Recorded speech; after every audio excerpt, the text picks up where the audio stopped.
తెలంగాణ భవన్లో రేపు మాజీ సీఎం కేసీఆర్ జన్మదిన వేడుకలు ఘనంగా నిర్వహిస్తామని మాజీ మంత్రి తలసాని తెలిపారు. రాష్ట్ర వ్యాప్తంగా ఇప్పటికే గ్రామాల్లో ప్రజలు కేసీఆర్ బర్త్డే వేడుకలు నిర్వహిస్తున్నారని చెప్పారు.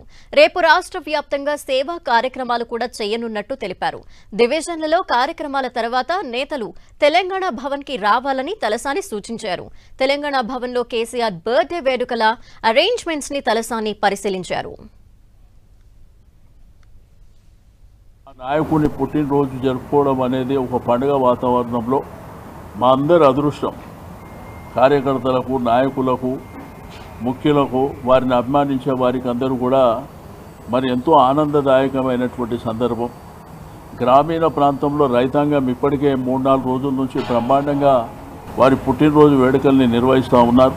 వారందరూ కూడా అభినందనలు తెలియజేస్తూ మరి రేపు ఉదయం మీ ఏరియాలో కార్యక్రమాలు చేసుకొని తెలంగాణ భవన్కు రావాల్సిందిగా రిక్వెస్ట్ చేస్తూ ఉన్నాం.